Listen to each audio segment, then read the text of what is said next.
స్వచ్ఛంగా ఒక అంబేద్కర్ కాంచీరాం కార్యకర్తగా మారు. అగ్రకుల పార్టీని వదిలిపెట్టు. మనమే ఒక సమాఖ్యగా ఏర్పడదాం. అందరం జాయింట్ యాక్షన్ కమిటీగా ఏర్పడి తెలంగాణలో రాజ్యాన్ని తీసుకొచ్చే యుద్ధం చేద్దాం. ఆనాడు 100 సంఘాలు కలిసి అగ్రకులాలు తెలంగాణను తెచ్చుకొని రాజ్యాన్ని వెళ్ళారు. ఇవాళ కూడా మనం కూడా 100 సంఘాలు 100 పార్టీలు మన అణగారిన వర్గాల వేదికలన్నీ ఒకటే సమాఖ్యగా ఏర్పడదాం జాయింట్ యాక్షన్ కమిటీగా. దానికి నువ్వే చైర్మన్గా ఉండు. మనమే అందరం కలిసి యుద్ధం చేద్దాం. నువ్వు ముఖ్యమంత్రిగా.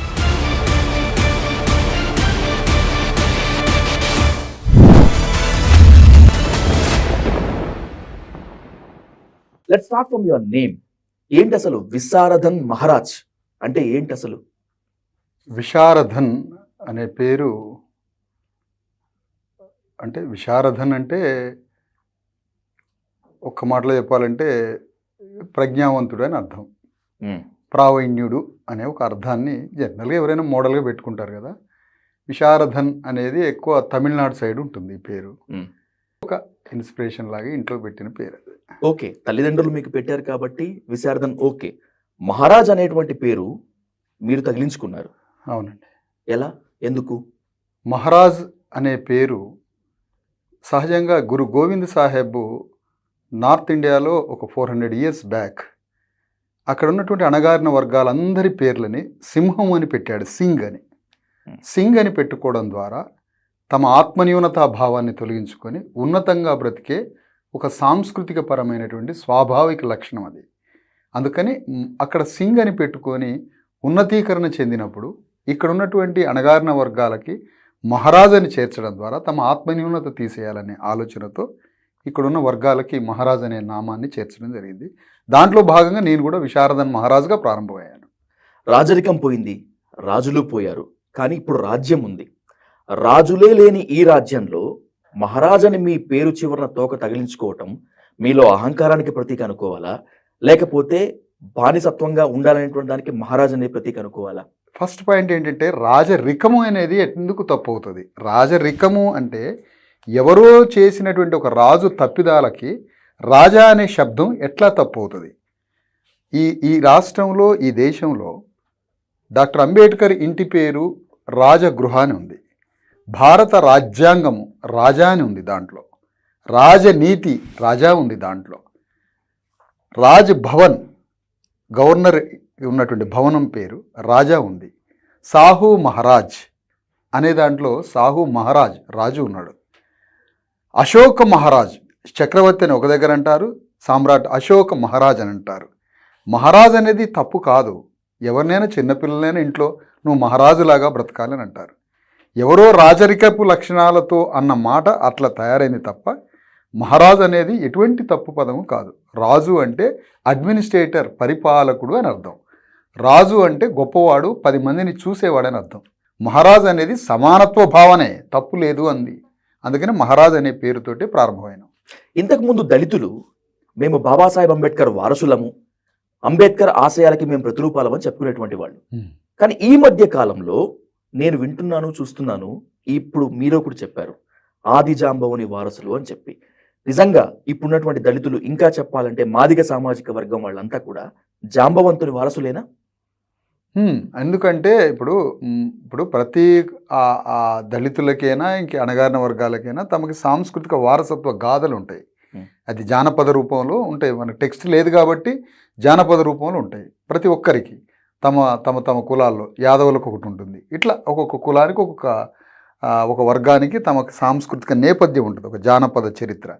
అట్లనే జాంబవంతుడు అనేటువంటి ఒక మహారాజు ఉండేవాడు, భూగోళానికి మొట్టమొదటి మహారాజు అనేది. అది స్మరించుకుంటూ ఉంటారు.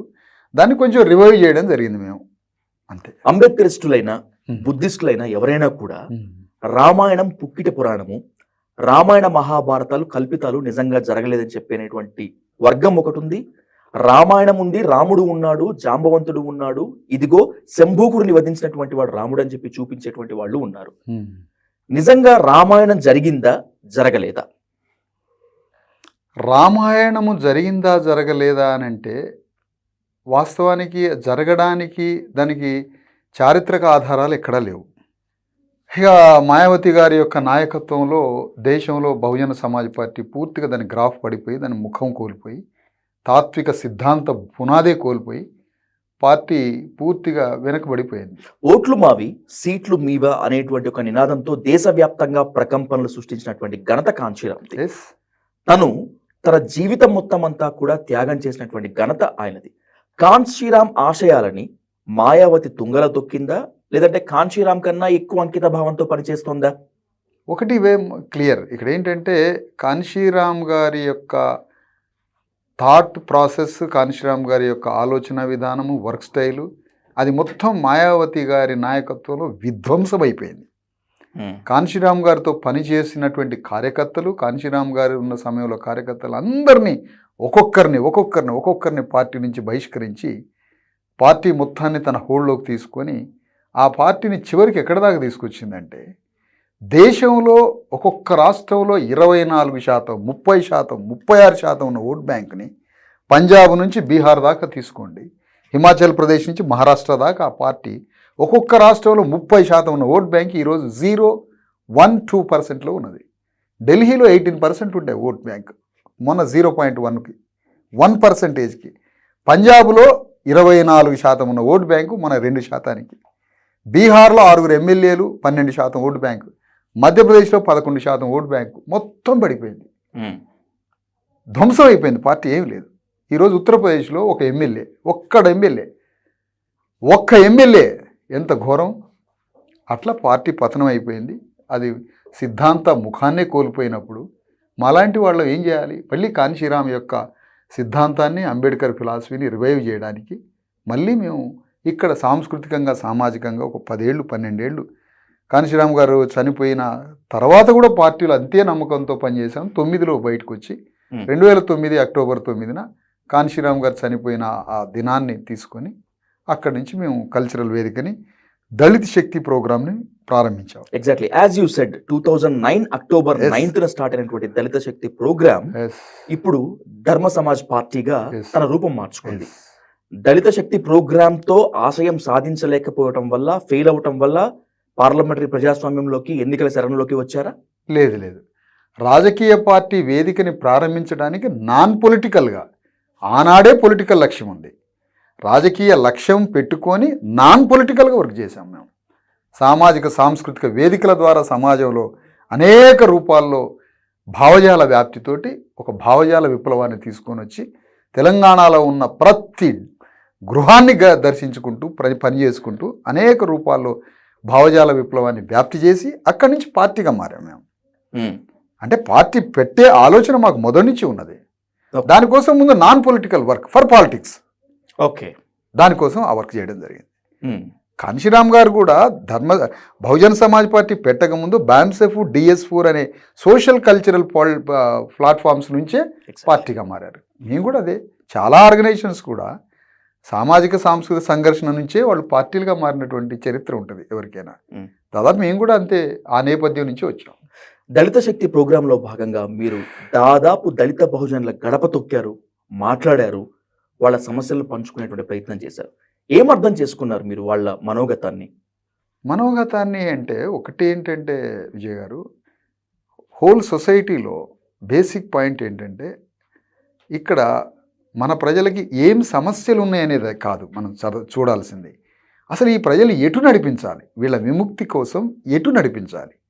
ఈ ప్రజలకి భూమి లేదు, రాజ్యం లేదు, సంపద లేదు, ఆత్మగౌరవం లేదు, ప్రజలకి గౌరవం, సామాజిక గౌరవం లేదు. మరి ఈ ప్రజలకి ఏంటి, ఎందుకు ఇవన్నీ కోల్పోయారు అంటే వీళ్ళకి రాజ్యం లేకపోబట్టి ఇవన్నీ జరిగినాయి.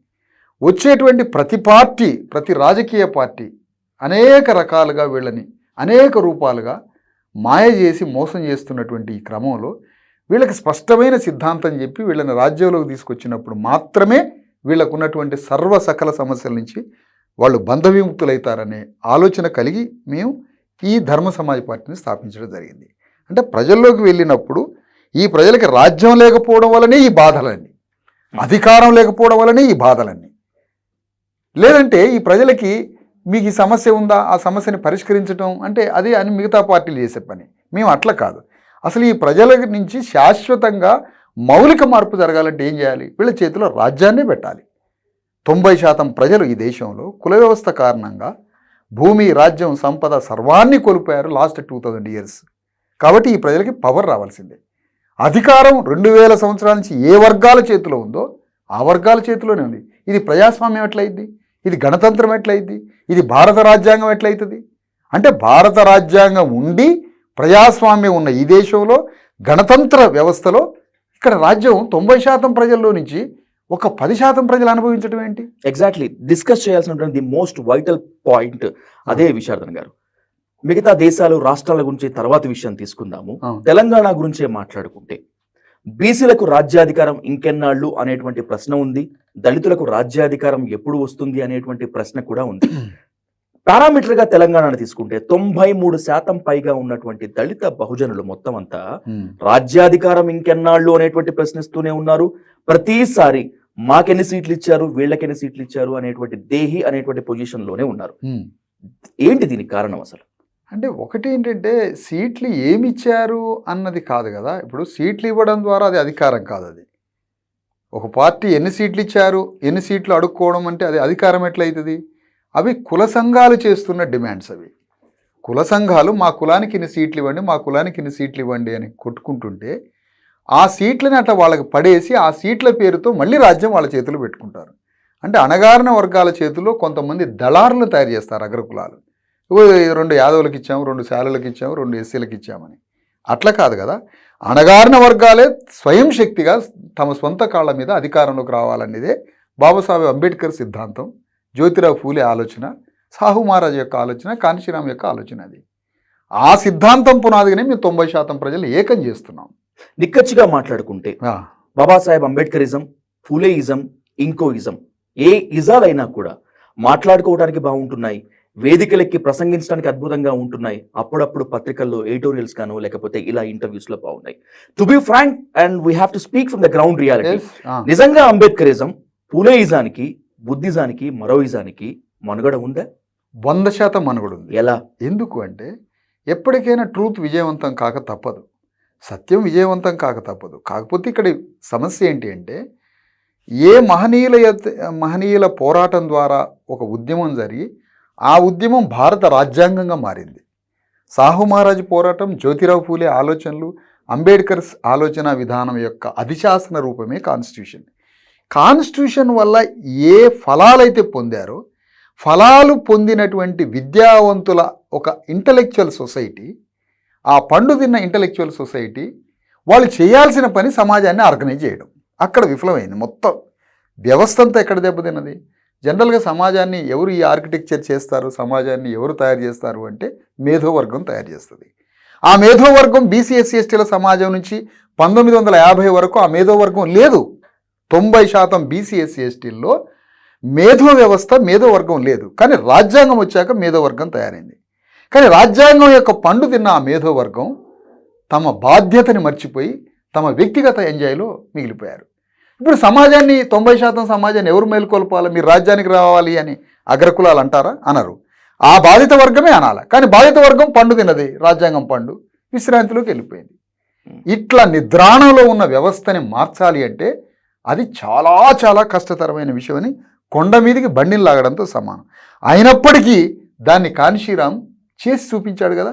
అంబేద్కర్ సిద్ధాంతానికి ఆచరణాత్మక రూపాన్ని ఇచ్చాడు కదా. జ్యోతిరావు ఫూలే ఆలోచన విధానానికి ఆచరణాత్మక రూపం ఇచ్చిండు. కాంశీరామ్ టైంలో పవర్ వచ్చింది.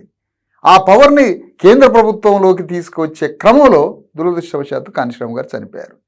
మళ్ళీ ఆ ఫిలాసఫీని రివైవ్ చేయడానికే తెలంగాణ అనే వేదికలో తెలంగాణ భూమి మీద ఈ ప్రయోగం చేస్తున్నాం మేము. ఈ రోజుల్లో దళిత బహుజన ఉద్యమాలు కేవలం తన అస్తిత్వాన్ని చాటుకోవటానికే, ఉనికిని చాటుకోవటానికే ఉన్నాయి తప్పితే ఈ రోజు దళిత బహుజనుల్లో రావాల్సినంత చైతన్యం, కావాల్సినంత పోరాట తెగువ లేదు అనే ఒక విమర్శ ఉంది. Will you accept this? 100% లేదు, చైతన్యం లేదు. చెప్పాను కదా, ఏ విద్యావంతులైతే ఈ వర్గాల్లో పుట్టారో ఆ విద్యావంతులు ఆ పనిలో లేరు కదా. చదువుకున్నారు ఒక వ్యక్తి, దేని ద్వారా చదువుకున్నారు? రాజ్యాంగం ద్వారా. ఇంకా క్లియర్ గా చెప్పాలంటే రిజర్వేషన్ల ద్వారా ఉద్యోగాలు పొంది ఉన్నత స్థానాలకు ఎగబాకినటువంటి దళిత బహుజనులు తిరిగి మళ్ళీ మాలపల్లికి కానీ, మాదిగగూడానికి కానీ, వెలివాడలకు కానీ, బీసీ సమాజాన్ని, బీసీలు కానీ, ఈవెన్ బీసీలు కానీ కూడా కావచ్చు, బీసీ ఎస్సీ ఎస్టీ వర్గాలకి 1950 జనవరి 26కు ముందు, 1950 జనవరి 26కు ముందు భారత రాజ్యాంగం అమలుకు ముందు వీళ్ళకి విద్య మీద హక్కు లేదు, సమాజంలో పౌరసత్వం లేదు, సమాజంలో ఏమీ లేవు, సిటిజన్షిప్పే లేదు ఎస్సీ ఎస్టీలకి. అట్లాంటి ప్రజలకి రాజ్యాంగం ఇంత హక్కులు కల్పించినప్పుడు వేరే దేశంలో అయితే వెంటనే విప్లవం వచ్చేది, కానీ ఈ దేశంలో రాలే. ఎందుకు అంటే బెనిఫిట్ అయ్యారు తప్పి సమాజానికి వాళ్ళు ఎలాంటి కార్యక్రమం లేకుండా పోయింది. దానివల్లనే ఈ చైతన్యం లోపించింది అనేది మా భావన.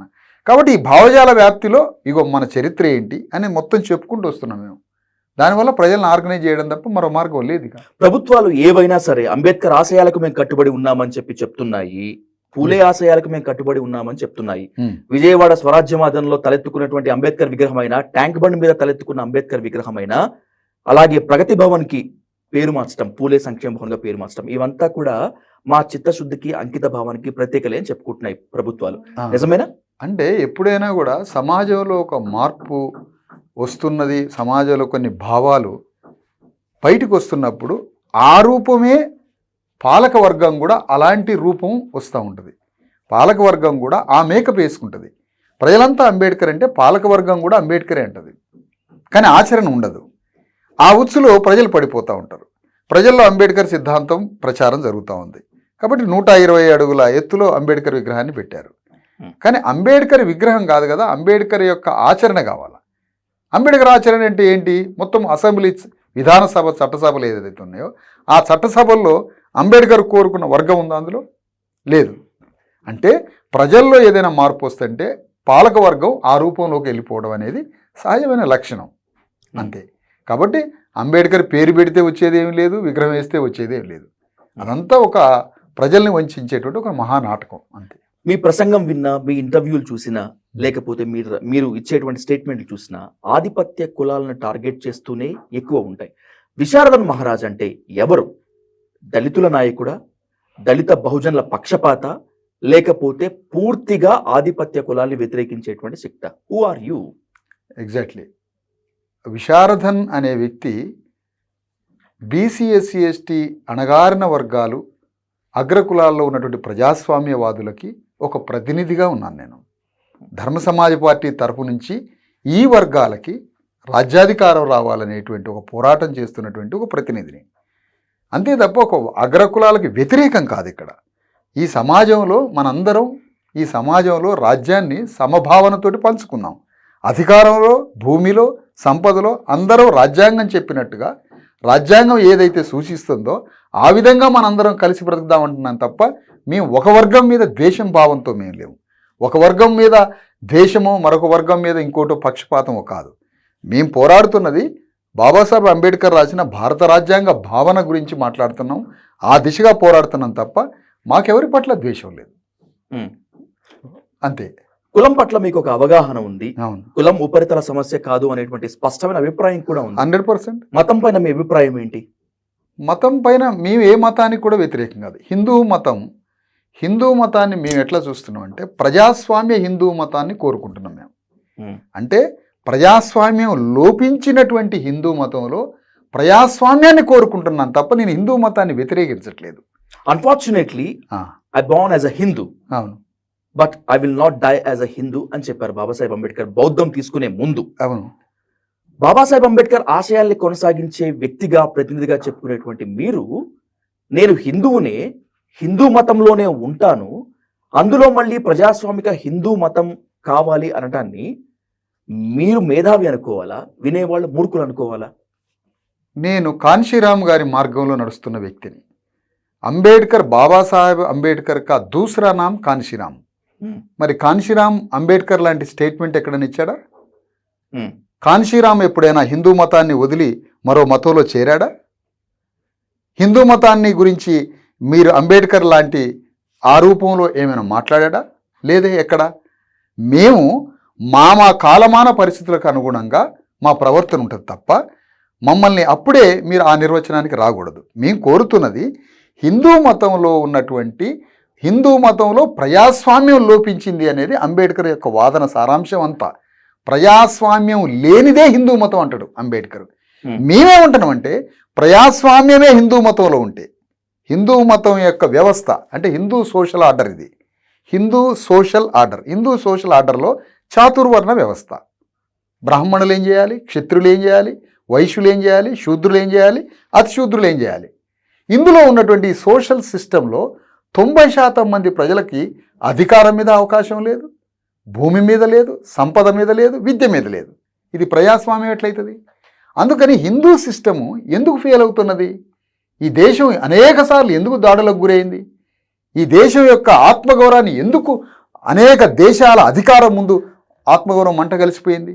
ఈ హిందూ మతాన్ని రిఫార్మ్ చేయడానికి, సంస్కరించడానికి అనేక మంది మహానుభావులు హిందూ మతం నుంచి ఎందుకు పుట్టారు? దానికి కారణం ఏంటి అంటే హిందూ మతంలో సమభావం లేదు, హిందూ మతంలో ప్రజాస్వామ్యం లేదు, హిందూ మతంలో అన్ని కులాలకి గౌరవం లేదు.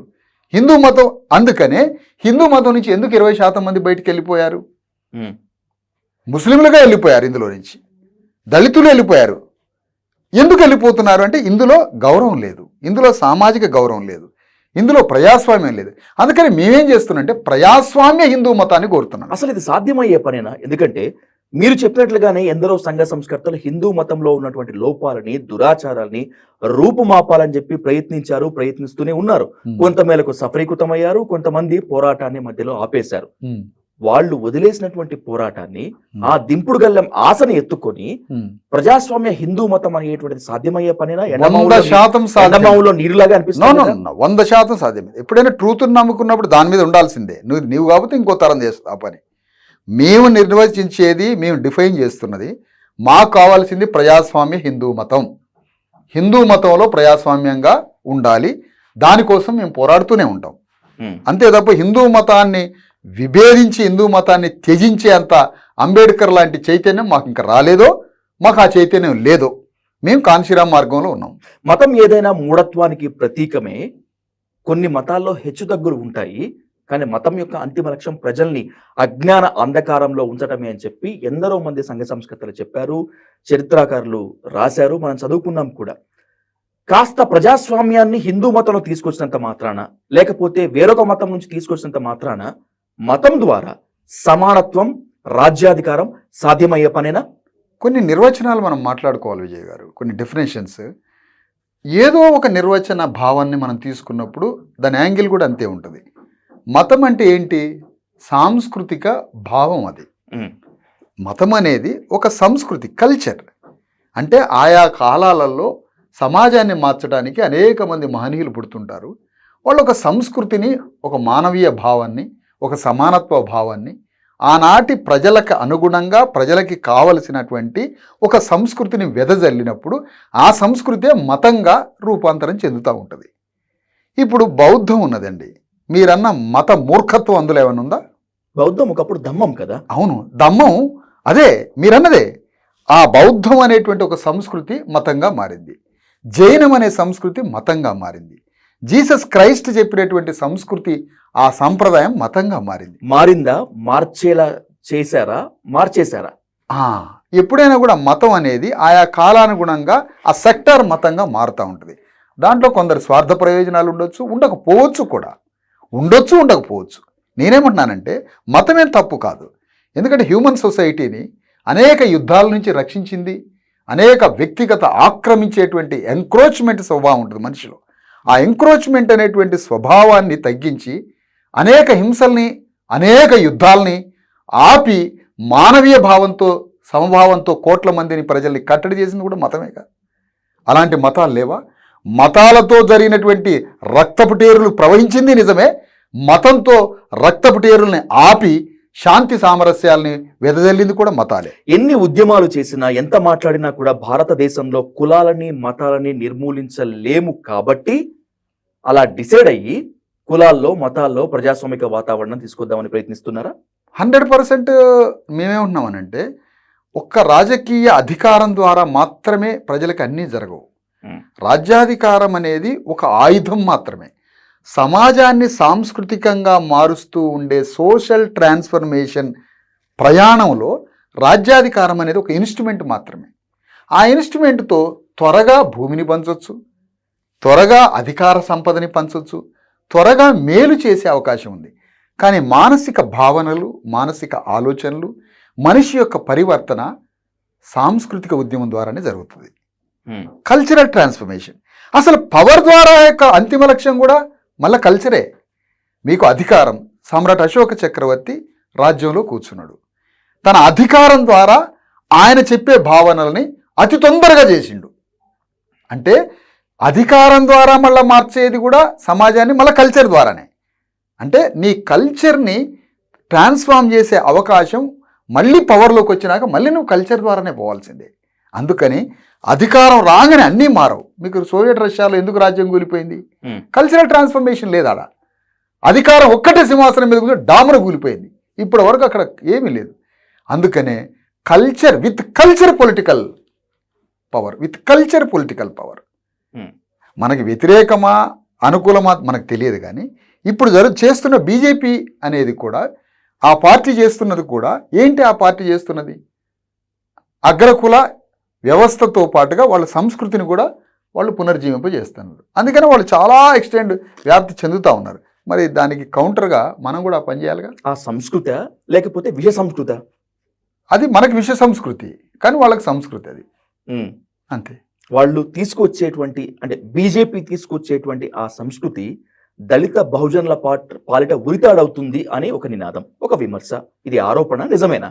ఈ ప్రజల్ని పూర్వకాలంలో ఏ విధంగా బానిస వ్యవస్థ ఉందో రాజ్యాంగానికి ముందు ఆ వ్యవస్థను తీసుకొని రావడమే భారతీయ జనతా పార్టీ యొక్క లక్ష్యం. మెజారిటీ ఉన్నటువంటి ఈ భారతదేశంలో దళితుల ముందు మీకు రిజర్వేషన్లు కావాలా, కులం పోవాలా అంటే మాకు రిజర్వేషన్లే కావాలి అని అడుగుతారు అని ఆధిపత్య కులాల విమర్శ. నిజంగా దళితులు కులం ఉండాలి, రిజర్వేషన్లు జీవితాంతం ఉండాల్సిందే అని కోరుకుంటున్నారా? అంటే అణగారిన వర్గాలకి కావలసింది రిజర్వేషన్స్. కులం పోవడం అనేది, కులం ఎప్పుడూ పోదు, కులం ఎక్కడికి పోదు. కుల ఐడెంటిటీ ఉంటుంది. కులాల మధ్య ఉన్న దోపిడీ పోవాలా, అంతరం పోవాలి. కులం నిర్మూలన జరగదు. కుల అస్తిత్వం, కుల ఐడెంటిటీ ఎప్పటికీ ఉండాల్సిందే ఉంటుంది. అది కులాల మధ్య. ఇప్పుడు మీకు వేరే దేశంలో ఉంది, గోల్డ్ స్మిత్ ఉంటాడు, కాపులర్ ఉంటాడు, వాళ్ళ మధ్య వివక్షత ఉండదు, దోపిడీ ఉండదు. ఆ ఐడెంటిఫికేషన్ ఉండడం వల్ల తప్పేమనుందా? గోల్డ్ స్మిత్, కాపులరు, బంగారం పనిచేసే వ్యక్తి, చెప్పులు కుట్టే వ్యక్తి, ఇద్దరి మధ్య వివక్షత లేదు, దోపిడీ లేదు. అలాంటి కులాలు ఇక్కడ ఉండడం వల్ల నష్టం ఎట్లుంటుంది? కులం మధ్య ఉన్న దోపిడీ పోవాలి. అది ఎప్పుడు పోతుంది? రిజర్వేషన్ ద్వారా పోతుంది, రాజ్యం ద్వారా పోతుంది, ఒక మంచి కల్చరల్ ట్రాన్స్ఫర్మేషన్ ద్వారా పోతుంది. అందుకని రిజర్వేషన్స్ 100% ఉండాల్సింది. ఎందుకు? అసలు ఈరోజు ఎస్సీ ఎస్టీలు అన్న రిజర్వేషన్లు అనుభవిస్తున్నారు, కానీ దేశవ్యాప్తంగా సెంట్రల్ గవర్నమెంట్లో ఏం రిజర్వేషన్స్ ఉన్నాయి బీసీలకి? యూపీఎస్సీలో ఉన్నాయా, లేకపోతే జ్యుడిషియరీ సిస్టంలో ఉన్నాయా, లేకపోతే సెంట్రల్ ఇన్స్టిట్యూట్స్లో ఉన్నాయా, సెంట్రల్ యూనివర్సిటీస్లో ఉన్నాయా? ఎక్కడ ఉన్నాయి? దేశవ్యాప్తంగా బీసీలకి అసలు రిజర్వేషన్ అనే అనుభవించిన జాడే లేదు. ఇప్పటి వరకు ఉన్నటువంటి ప్రభుత్వాలు, నెహ్రూ క్యాబినెట్ నుంచి ఇప్పటి వరకు ఉన్నటువంటి మోడీ వరకు బీసీలలో విప్లవాత్మకమైన ఒక్క చర్య తీసుకున్నారా? తీసుకోలేదే. బ్రిటిష్ టైంలో కులగణన జరిగింది, ఇప్పటివరకు ఈ దేశంలో కులగణన ఎందుకు జరగట్లేదు? కులగణన జరిగితే 90% ప్రజలు బీసీ ఎస్సీ ఎస్టీలను తేలిపోతుంది. గుడిసె లేని వారు 90% బీసీ ఎస్సీ ఎస్టీలు, చదువు లేని వారు, ఇల్లు లేని వారు, ఆస్తి లేని వారు. కులగణన జరుగుతోంది. అది ఆయా రాష్ట్రాల ముఖ్యమంత్రుల వివేకం యొక్క లక్షణం తప్ప వేరే కాదు. అందుకని ఈ దేశంలో జరగాల్సింది భారత రాజ్యాంగం యొక్క అమలు 100% జరిగినప్పుడు ఈ దేశం మీరు ఒక అమెరికా లాగానో, ఒక యూరప్ సమాజంలో ఒక ఏదైనా ఆదర్శ రాజ్యం ఉంటే అట్లా చూడొచ్చు ఈ దేశాన్ని. కానీ ఈ దేశ రాజ్యాంగాన్ని ఎవరు అమలు చేస్తారు? రాజ్యాంగం అమలు కాదు. నీకు ఇప్పుడు ప్రజలు ఎట్లా తయారయ్యారంటే, మీకు ఏం కావాలి? మీకు చదువు కావాలా? చదువు వద్దు. భూమి కావాలా? భూమి వద్దు. రాజ్యం కావాలా? ఏది వద్దు. మూర్ఖ భావనలోకి ప్రజలు వెళ్ళిపోయే పరిస్థితి తీసుకొచ్చారు. సవరణలే కావచ్చు, లేకపోతే మళ్ళీ తిరిగి రాద్దామనేటువంటి ప్రయత్నమే కావచ్చు, పేరు ఏది పెట్టుకున్నా రాబోయే రోజుల్లో బీజేపీ భారత రాజ్యాంగాన్ని ముట్టుకునే ధైర్యం చేస్తుందా? ఒకవేళ నిజంగా కాషాయవాదులు అదే చేస్తే దళిత బహుజనుల వ్యూహం ఏ విధంగా ఉంటుంది? అసలు ఒకటి ఏంటంటే, కాన్షీరామ్ గారు ఎప్పుడైతే చనిపోయారు ఈ దేశంలో, అసలు ఈ దేశంలో బీసీ ఎస్సీ ఎస్టీల ఒక సామూహిక శక్తి ఈ దేశంలో ఉన్న 90% ప్రజల యొక్క వెన్నుముక్కే ఎరిగిపోయింది. మీరు అన్నట్టుగా ఈ దేశంలో బీసీ ఎస్సీ ఎస్టీలంతా ఒక భావనతో, ఒక భావజాలంతో, ఒక నమూనా రూపంతో లేరు. అది ఉన్నట్టయితే మీరు అనుకున్నట్టు అందరూ కలిసి ఉమ్మడిగా ఒక భావన ఏదైనా ఆలోచించేవాళ్ళు. ఎక్కడున్నారు? ఎక్కడికక్కడ ధ్వంసం అయిపోయారు. వాళ్ళకు ఒక రూపం లేదు, ఒక ఆర్గనైజేషన్ లేదు, ఏమీ లేదు. కాబట్టి ఈ ప్రజలందరూ ఎవరికెవరు విడివిడిగా బాధపడుతున్నారు దేశవ్యాప్తంగా. ఈ విడివిడి భావనలో ఏంటి, మాకేమన్నా అయితే ఎట్లా అని కొంతమంది విద్యావంతులు ఆలోచిస్తున్నారు. దేశంలో ఉన్న బీసీ ఎస్సీ ఎస్టీలంతా కలిసి ఉమ్మడిగా మనకేం జరిగిద్ది అన్న ఒక భావన అయితే లేదు. ఇది ఒక చాలా విచారకరమైన విషయం. ఈ దేశంలో మనకేం జరిగిద్ది అని అందరూ కలిసి మాట్లాడుకునే ఒక ఉమ్మడి భావన కాంశీరామ్ గారు ఉన్న టైంలో, అంబేద్కర్ టైంలో, ఫూలే టైంలో అవి ఉండేది. వాళ్ళు పోయిన తర్వాత లేదు. దళిత బహుజనులు ఎవరైనా కూడా వివక్ష గురించి, అంటరానితనం గురించి మాట్లాడతారు, నినదిస్తారు, వ్యతిరేకంగా పోరాడదామని పిలిపిస్తారు, ఒప్పుకొని తీరాల్సిందే. కానీ టు బి ఫ్యాక్ట్ మాట్లాడుకుంటే దళితుల్లో, ఇంకా చెప్పాలంటే దళిత ఉపకులాల్లో అంటరానితనం లేదా? బీసీల్లో అంటరానితనం లేదా? మాల అంటే మాదిగకు పడదు, మాదిగ అంటే మాలకు పడదు. మాదిగలు డక్కలను వాళ్ళు చిన్నగా చూస్తారు, డక్కలు తన కింద ఉన్నటువంటి ఇంకొక కులాన్ని చూస్తారు, బీసీలు ఇంకొక కులాన్ని చూస్తారు. తమ కులాల్లోనే, ఉపకులాల్లోనే అంటరానితనం పాటించేటువంటి దళితులు, బహుజనులు ఇంకో కులం చూపించేటువంటి వివక్ష గురించి మాట్లాడటానికి ఏ విధంగా అర్హులవుతారు? మంచి మాట అన్నారండి. అసలు ఈ సిస్టమ్ పెట్టింది ఎవరు అని అడుగుతున్నాను నేను. ఈ అంతరాలని, ఈ పొరల్ని ఎవరు పెట్టారు? ప్రతి ఒక్క చిన్న కులం, దాని మీద ఒక పెద్ద కులం, దాని మీద మరొక కులం, ఇలాంటి అంతర్వ్యవస్థ, ఇలాంటి అంతరాలను పెట్టినటువంటి వ్యవస్థ, పెట్టినటువంటి సిస్టమ్ ఏది? వాళ్ళు ఏర్పాటు చేసిందే కదా. వాళ్ళు ఏర్పాటు చేసినప్పుడు మనం ఎవరిని నిందించాలి?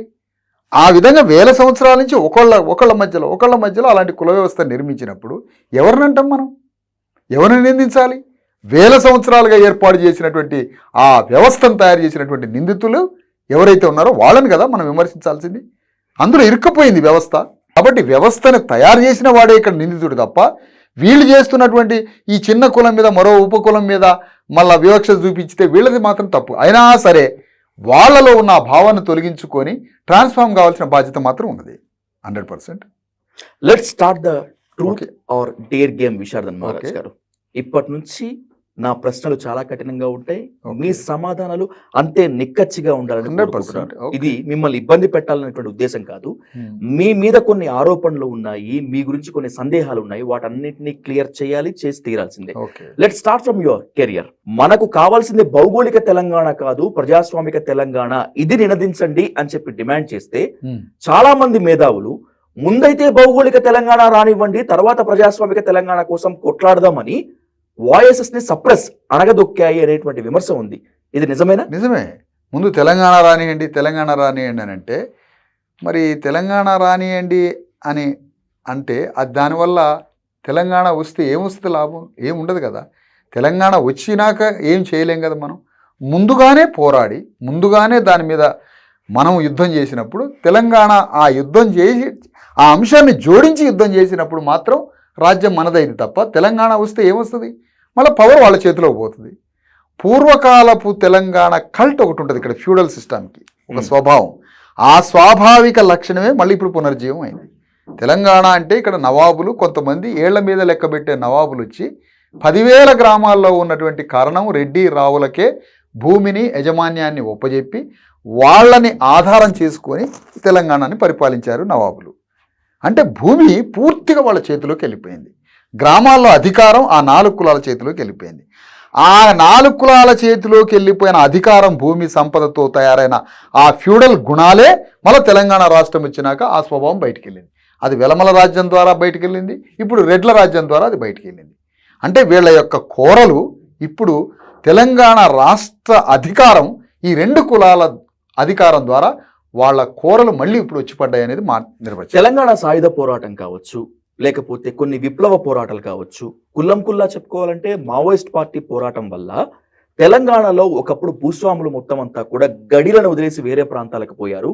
టీఆర్ఎస్ అధికారంలోకి వచ్చినటువంటి తర్వాత అలా పారిపోయినటువంటి వాళ్ళు మొత్తం మళ్ళీ తెలంగాణలో తిష్టవేసి దళిత బహుజన కులాలని పీడించారు అనేటువంటి ఆరోపణ ఉంది.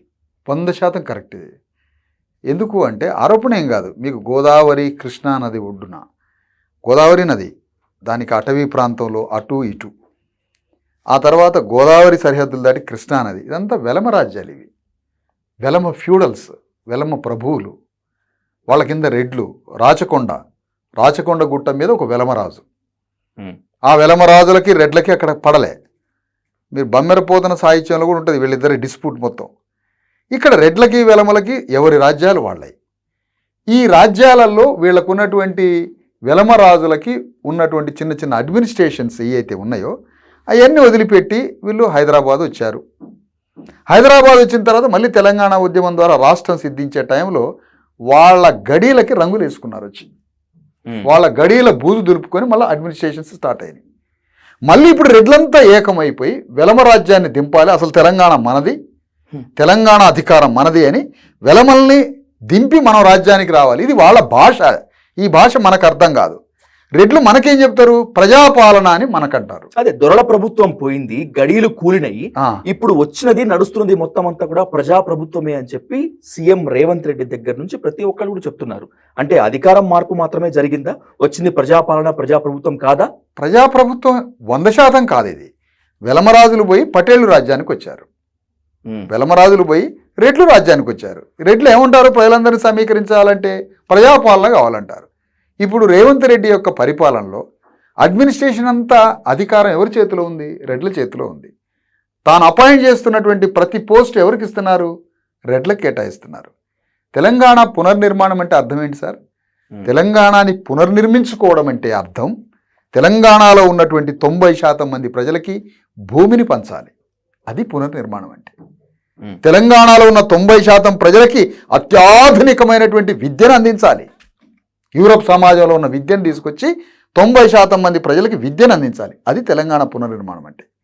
తెలంగాణలో ప్రజలందరి ఆరోగ్యాన్ని బాగు చేసి ప్రభుత్వ హాస్పిటల్స్కి భాగం బడ్జెట్ని కేటాయించి అత్యాధునికమైనటువంటి దేవాలయాలు లాంటి హాస్పిటల్స్ కట్టించి వాళ్ళకి ప్రాణం పోస్తే అది తెలంగాణ పునర్నిర్మాణం.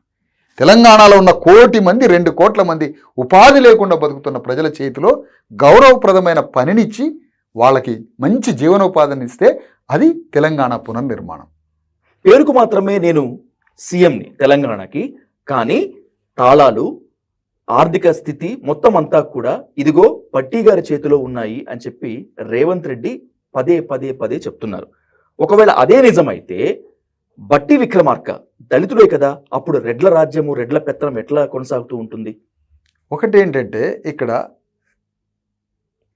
ఈ పార్టీ కాంగ్రెస్ పార్టీ సోనియా గాంధీ అక్కడ నిర్ణయించుకున్నది ఏంటంటే అసలు తెలంగాణలో కాంగ్రెస్ పార్టీని రెడ్ల చేతిలో పెడితేనే ఇక్కడ అధికారం వస్తుంది, రెడ్లు మాత్రమే ఈ పార్టీని బ్రతికించి అధికారంలోకి తేగలరు అన్న నిర్ణయానికి ఎప్పుడో ఏఐసిసి కాంగ్రెస్ పార్టీ నిర్ణయానికి వచ్చి ఆ పార్టీని రెడ్ల చేతిలో పెట్టింది.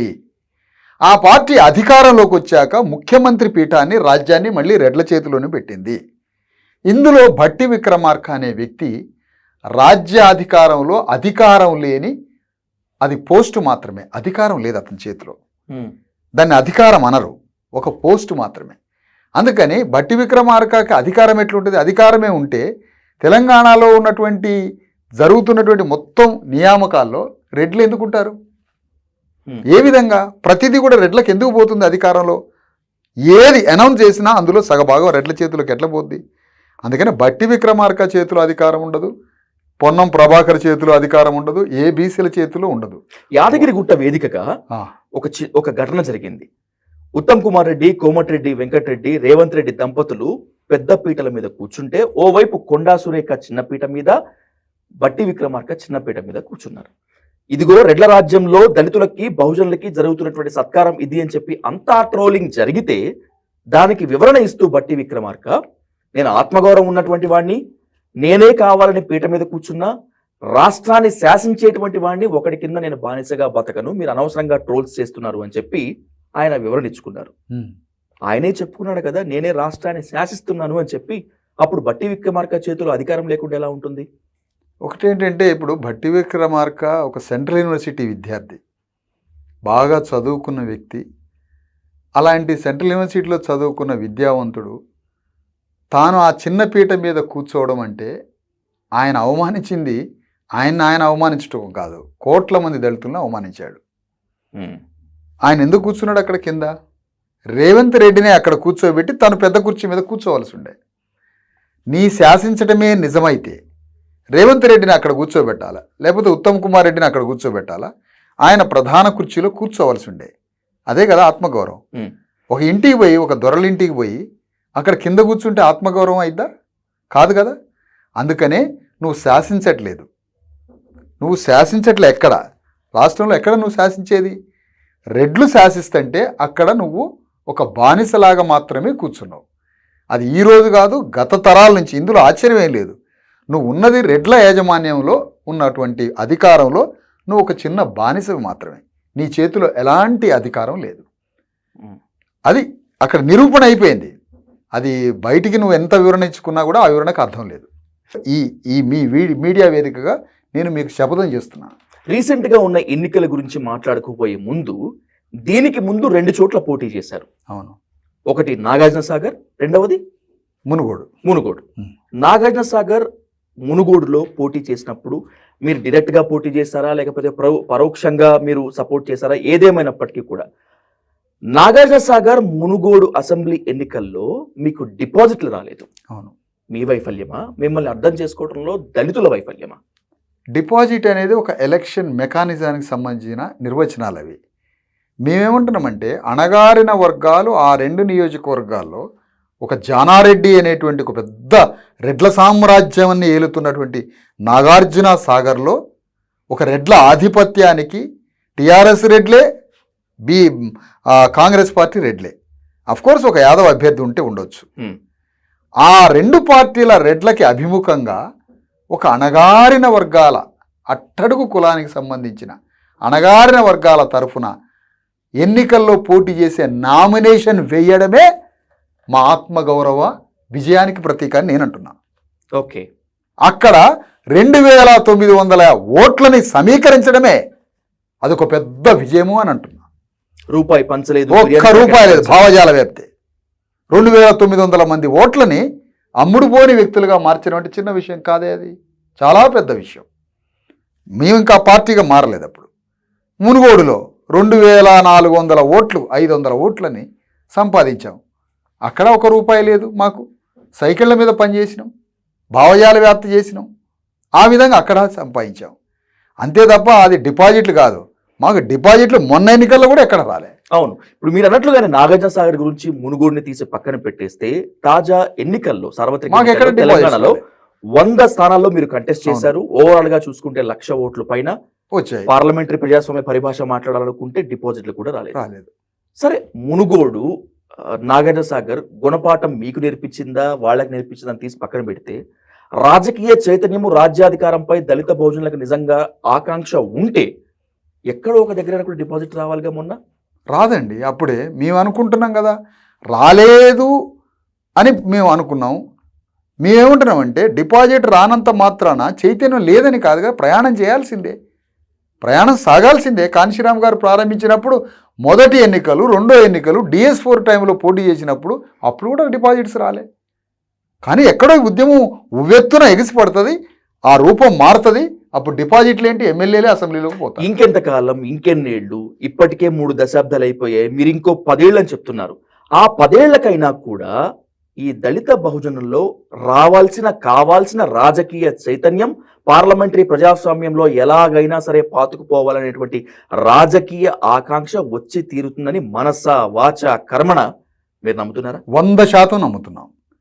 ఏమిటి అయితే 20 ఏళ్ళు, 12, 13 ఏళ్ళు అయింది. సరైన సమయం ప్రారంభమై 13 ఏళ్ళు అయింది. 13 ఏళ్ల నుంచే కదా మేము ఉద్యమాన్ని ప్రారంభించింది.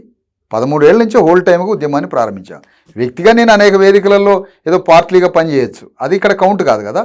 12 ఏళ్ళు, 13 ఏళ్ళు, ఇంకో 10 ఏళ్ళు పోరాటం చేస్తూనే ఉంటాం. ఆ పోరాటం ఫలితం వస్తుందనే తీవ్ర నమ్మకంతో మేము భూస్వామ్య వర్గమా, 1000 కోట్ల 1000 ఎకరాల భూములతో వచ్చినాం రాజ్యంలోకి. ఆ పని ఏం చేయట్లేదు కదా. కింద వర్గాల నుంచి పని బయలుదేరినప్పుడు వాళ్ళని సమీకరించేటప్పుడు తప్పకుండా ఆశయ సిద్ధి కోసం ఎంతకాలమైనా కృషి చేయాల్సిందే. ఆ వారసత్వ మార్గాన్ని రాబోయే తరాలకు ఇవ్వాల్సిందే. ఏది ఏమైనప్పటికీ దళిత సమాజం పట్ల మీకున్నటువంటి అవగాహనని రాబోయేటువంటి రోజుల్లో మీ కార్యాచరణని డైలీ న్యూస్ వేదికగా చెప్పినందుకు, ఎన్నో అనుమానాలని పటాపంచలు చేసినందుకు thank you so much Visharada Maharaj గారు. Thank you so much. Thank you.